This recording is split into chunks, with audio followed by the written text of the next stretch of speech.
This program is made possible through the financial support of Indiana Public Broadcasting Stations.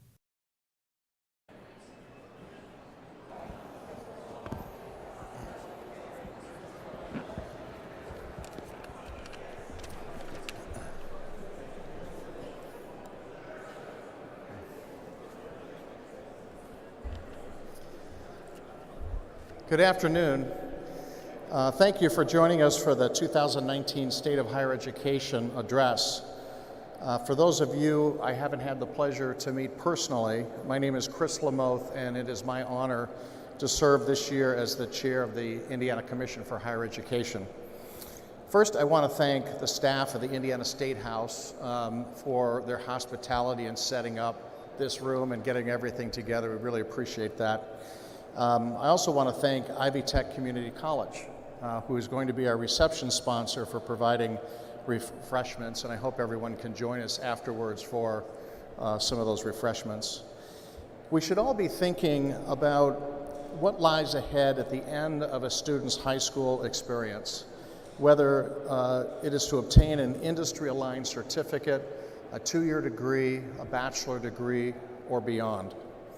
There are multiple educational pathways to a successful future, and the Commission is working closely with our K-12 partners to improve preparation and smooth college and career transitions.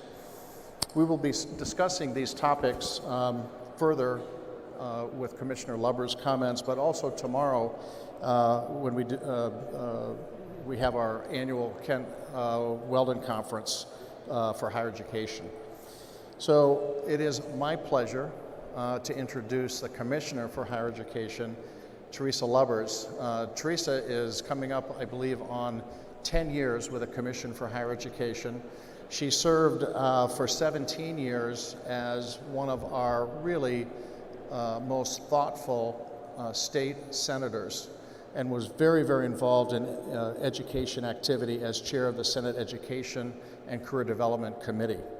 Teresa's depth of knowledge and experience in education and in business, and her relentless, and trust me, it is relentless, advocacy for Hoosier students of all ages have made her a phenomenal higher education leader, recognized not just in our own state, but nationally as well. So it is my great honor to welcome to the stage Commissioner Teresa Lubbers.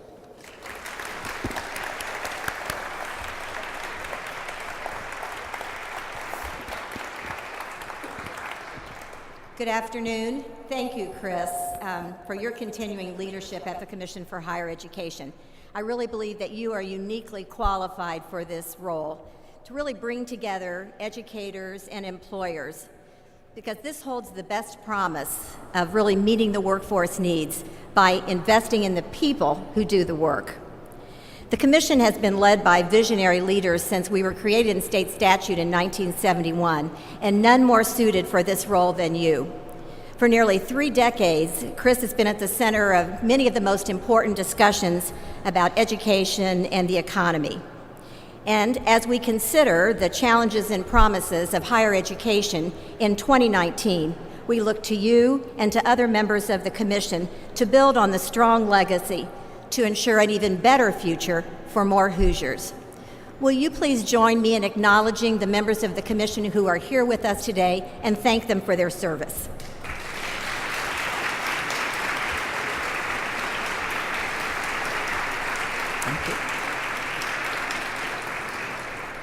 Let me begin by saying that the state of higher education in Indiana is strong and getting stronger. More Indiana students are graduating from college than ever before, and on-time completion rates are improving across all public campuses, an increase of 14 percentage points in the past 5 years. The return on investment in education is measurable and increasing too. The added earnings of a degree more than exceed the cost of college, including debt, within a few years after graduation. While the value of higher education is undeniable, the return on investment depends greatly on what students study and how they finance their education. More than 3/4 of graduates stay in Indiana upon graduation and are contributing $13 billion or more in additional spending and revenue compared to a high school graduating class. That good news story should not mask the reality that higher education must evolve, and progress is not assured without a continuing focus on student success, accountability, and innovation. At the Commission, we are committed to meeting these expectations in partnership with the colleges and universities who prepare the students for the jobs of today and tomorrow. More than ever, the imperative to develop human capital is the most critical issue facing the state of Indiana. It is the central focus of Governor Holcomb's vision to create a system that increases personal prosperity and well-being, meets the needs of employers, and strengthens the state's economy. This need was recognized by policymakers and employers who embraced the creation of the Governor's Workforce Cabinet and its recommendations. But lest we think we are unique in this regard, it's clear that investing in the workforce has been a central focus in other states as well. In 2018 alone, 15 states enacted more than 30 bills addressing workforce development and work-aligned educational opportunities. Too often, the question of whether we need more education or more training permeates our policy and funding decisions. I'd like to make a case why pitting these against each other, or more accurately, talking about them in separate ways, is counterproductive to our need to align strategies and design career pathways. This is the key: educational pathways that provide opportunity and advancement and that ensure an accessible and open system for all and a stronger democracy. Our colleagues at Education Strategy Group put it this way: we believe that success should be defined in part based on our ability to prepare students for success at the next level. This model includes both academic and applied learning in an integrated system that is not episodic but continual. Chris Delarokas writes about higher education in a world where students never graduate. He stresses that universities have the opportunity, and I would offer the obligation, to become centers for learning, career direction, and networking for life. For the past 5 years, we have been laser focused on the need to serve working age adults in the education system. With more than a 15% gap in our 60% education attainment goal, we must train and reskill adults for a changing economy that demands new and higher level skills. That means we need to reach more than 1.5 million working age adults without a credential beyond high school. We're making progress with the state's Next Level Jobs campaign that sends a clear message and funding to get students to reskill and improve their employability prospects to meet the needs of our employers. Thousands of Hoosiers have responded, but that's not enough. So we'll be redoubling our efforts, just as the General Assembly is doubling the funding. Our institutions must also serve these adults by recognizing experience gained through prior learning assessments and competency-based education that values knowledge gained through experience, saving adults time and money. The other day, I had the pleasure of talking to Andrew Nagel, a former combat medic and instructor who retired after serving 22 years in the Army Reserve. During his time in the military, Andrew became a licensed practical nurse through a 2-year program while on active duty. He then spent roughly a decade of his military career training Army combat medics in a pre-deployment program so they would be prepared to treat medical traumas in the field. Andrew's goal had always been to become a registered nurse, and so when he retired, he began looking into educational opportunities and discovered WGU Indiana. WGU Indiana offers a competency-based model for higher education, which works well for adults like Andrew who need to manage their studies around work schedules. Through WGU, Andrew has been able to move more quickly through some of his coursework due to the medical experience that he had gained in the military. In fact, he'll graduate with his bachelor's degree later this year after 2.5 years at WGU. In addition, he's been able to work at the VA hospital while he completes his degree. The bottom line, and many schools are offering opportunities like this as well, but the bottom line is that adults like Andrew who come back to higher education with work-based experience have a different path than students who enter college directly from high school. And we need to find better ways to acknowledge their experience and speed their time to completion, work with their schedules, and ultimately save these students time and money.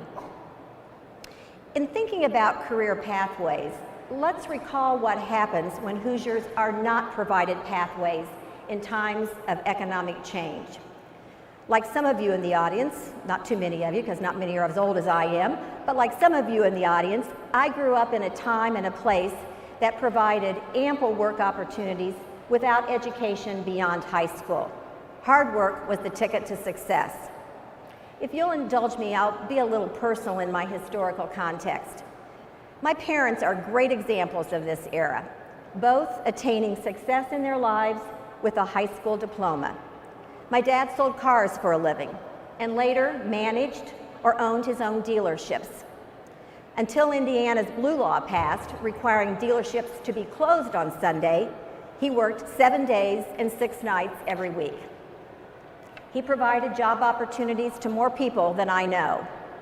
But the economy shifted, and many people who were employed in the auto industry, either making or selling cars, saw job opportunities shrink.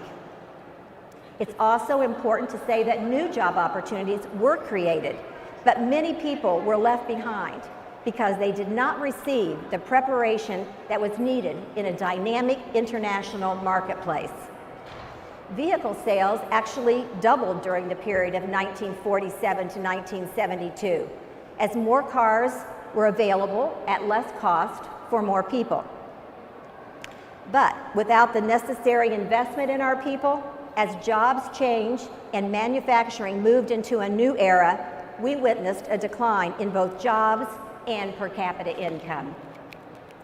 My mother's story, on the other hand, is a different one. Smart as a whip and hardworking too, she transitioned from a job as a secretary to motherhood to a return to work that included stints in both the financial and educational sectors. Like my dad, she worked the number of hours necessary to do the job right. She learned new skills on the job and never had the opportunity or really the need to return for more formal education. It's safe to say that by the end of my parents' careers, the job requirements for their roles had changed substantially. The hard work they displayed was still necessary, but not sufficient for the qualifications needed in the new economy. In many ways, this is the story we are facing today and where we need to focus our efforts, preparing people for the future. A Brookings study came out recently, and it highlighted Indiana as the state most at risk of job loss due to automation. The routine, task-intensive occupations in manufacturing, transportation, and agriculture, sectors that are key to our economy, are considered the most vulnerable. New jobs will be created, but the report also shows that the more education workers have, the safer they are from job loss through automation. We must commit to doing things differently this time by investing in our people, especially with the velocity of technological change. If we fail to do so, we will be contributing to greater income disparity and social stratification. There are multiple pathways to a good job, At the same time we bring adults back, we must ensure that our young Hoosiers graduate from high school prepared for the world of work and higher learning. The truth is, and we must be clear about this, it's possible, but increasingly rare that a high school diploma will be adequate or a lifetime credential. While some high school graduates may be prepared to go into the job market directly from high school, the key word is prepared.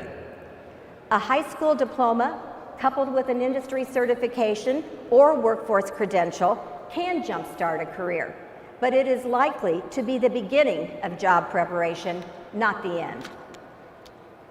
Likewise, for those who continue with formal education after high school, and 2/3 of our high school graduates will, we have an obligation to better align what they learn with their career goals. A clearer understanding of job opportunities and requirements and earlier exposure to both are essential to making smart higher education decisions, and work-based experience should be the expectation, not the exception. We frequently look to other countries for a blueprint for reforming our system, and there is much we can learn by doing so, starting with a willingness to embrace a broader view of the pathways that value work. But we need to do this through the American lens of right fit and opportunity for all.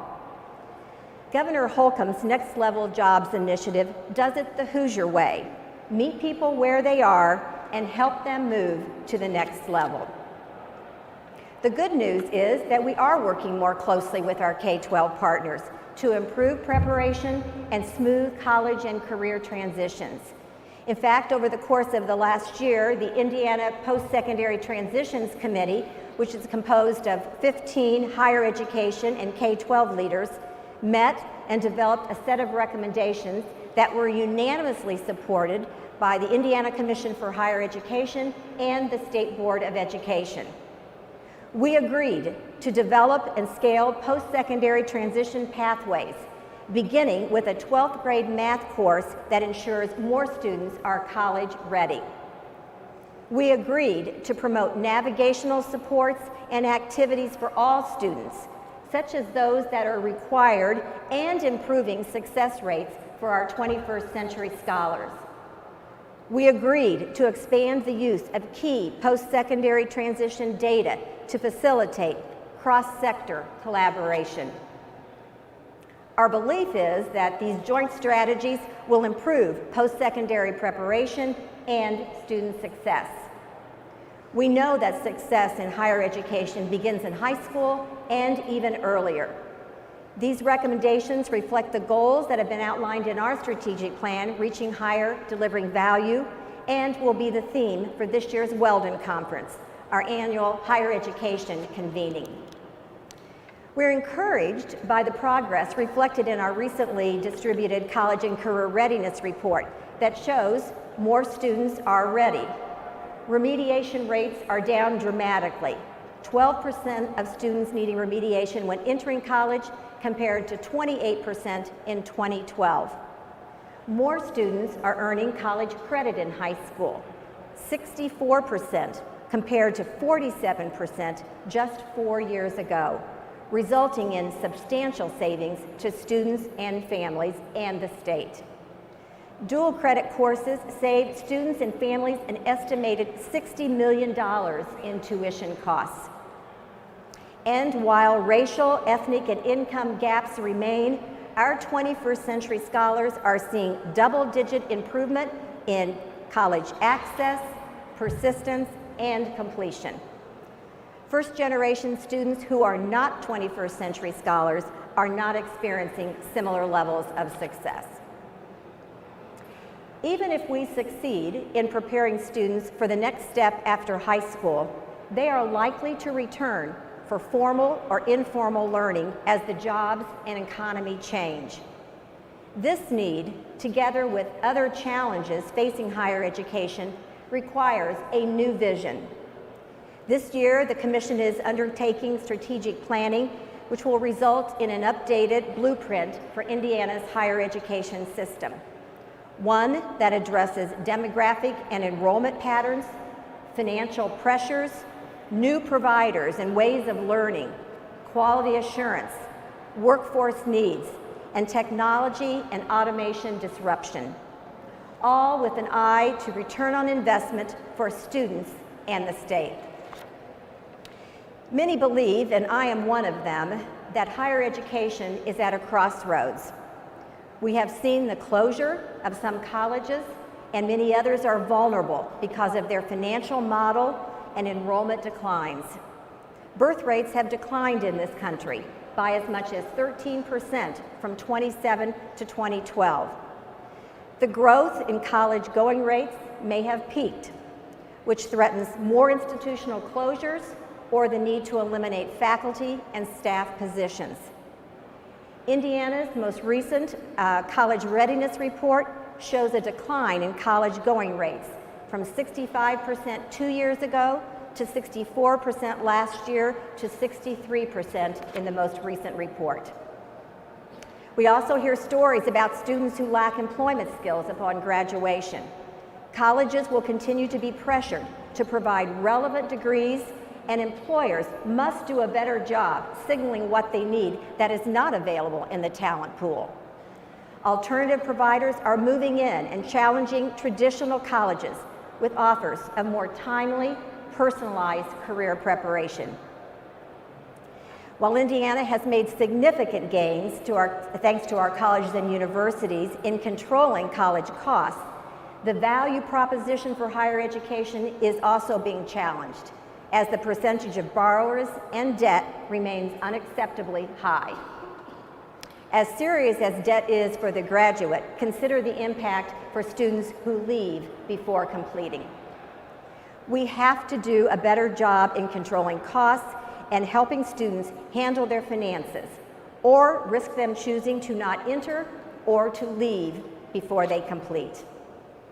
Even if these forecasts are extreme, there is little doubt that disruption is underway and must be met with a new higher education compact, one that provides more people with affordable and flexible learning options while preserving quality and advancing economic opportunity. Our system of higher education must adapt to today's learners by offering more personalized, more just-in-time, and more continuous learning. Personalization means the needs of the individual learner should drive the delivery system, whether that's the 18-year-old college freshman or the 35-year-old returning adult. A one-size-fits-all system is not what students expect or deserve, any more than patients want an old system of healthcare that fails to provide options or embrace technological advances. And like healthcare, there is no compromise for quality when we expand learning opportunities. A customized system also allows students to make more data-driven decisions from the choice of college to what to study to job market needs.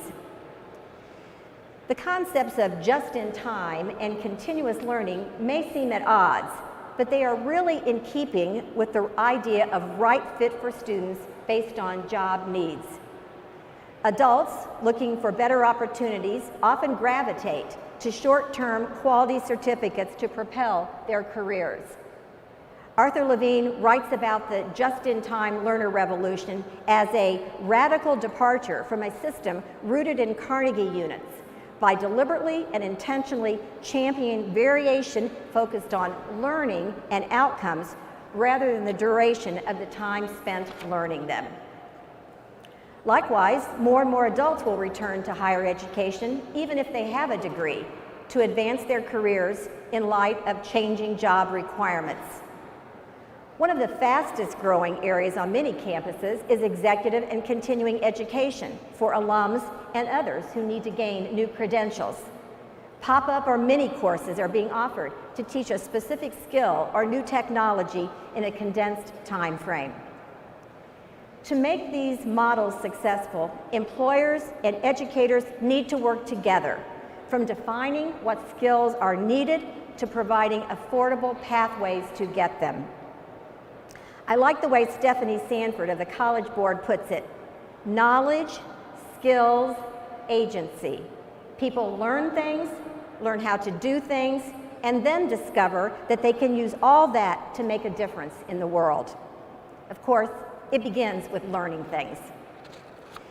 The best opportunity for increasing higher education's value proposition is by building a system around the learner, both recent high school graduates and returning adults, that prepares them for a dynamic economy. When we do this well, and I am confident that higher education leaders are committed to a student-centered system that does that, we will ensure that our state's best days are coming, and we are prepared. Thank you.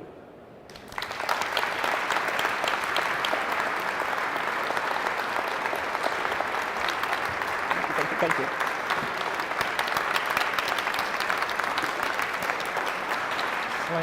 Slam dunk again. That was really nicely done. All right, we'll just now. You want to go up and tell them to have they want their.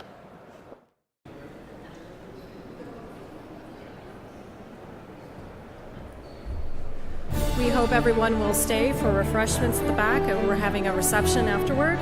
Look forward to talking with all of you, and thank you so much for coming.